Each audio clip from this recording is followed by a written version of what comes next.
തദ്ദേശ സ്ഥാപനങ്ങളിലെ ജനപ്രതിനിധികൾക്ക് വ്യാപാരി വ്യവസായി സമിതി വടക്കാഞ്ചേരി ഏരിയ കമ്മിറ്റിയുടെ നേതൃത്വത്തിൽ സ്വീകരണം നൽകി. വ്യാപാരി വ്യവസായി സമിതി സംസ്ഥാന കമ്മിറ്റി അംഗം ബിന്ദു സജി ഉദ്ഘാടനം ചെയ്തു. ആശംസകളും അനുമോദനങ്ങളും ഒക്കെ അവർക്ക് അർപ്പിക്കാൻ വേണ്ടിയിട്ടാണ് നമ്മളിവിടെ ഒരു കമ്മിറ്റി ഒരു മീറ്റിംഗ് വിളിച്ചിരിക്കുന്നത്. അതിൽ തീർച്ചയായിട്ടും നമ്മുടെ വ്യാപാരി വ്യവസായി സമിതി ഏരിയ പ്രസിഡന്റ് KG സുഭാഷ് അധ്യക്ഷത വഹിച്ചു. വ്യാപാരി വ്യവസായി സമിതി ഏരിയ സെക്രട്ടറി EK കുമാരൻ ചടങ്ങിൽ സ്വാഗതം പറഞ്ഞു. ഇന്ന് ഇവിടെ സ്വീകരണം നൽകുന്നത് നഗരസഭയുടെ ചെയർപേഴ്സണൽ മിനി അരവിന്ദനാണ്. മിനി അരവിന്ദനെ ഈ യോഗത്തിലേക്ക് സ്വാഗതം ചെയ്യുകയാണ്.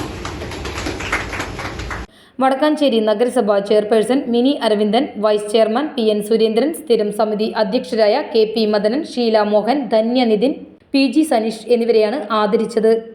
വ്യാപാരി വ്യവസായി സമിതി ജില്ലാ കമ്മിറ്റി അംഗം N സുകുമാരൻ, വ്യാപാരി വ്യവസായി സമിതി Aryampadam unit president PS Mathew, വ്യാപാരി വ്യവസായി സമിതി ഓട്ടുപാറ യൂണിറ്റ് പ്രസിഡന്റ് ടിൻഡോ, വ്യാപാരി വ്യവസായി സമിതി Vadakkancherry unit president KV Valsalakumar, വ്യാപാരി വ്യവസായി സമിതി കുണ്ടന്നൂർ യൂണിറ്റ് സെക്രട്ടറി ബാബു, വ്യാപാരി വ്യവസായി സമിതി Velur unit president Sharma G എന്നിവർ പങ്കെടുത്ത് സംസാരിച്ചു. ഏരിയ ട്രഷറർ ജയൻ നന്ദിയും പറഞ്ഞു.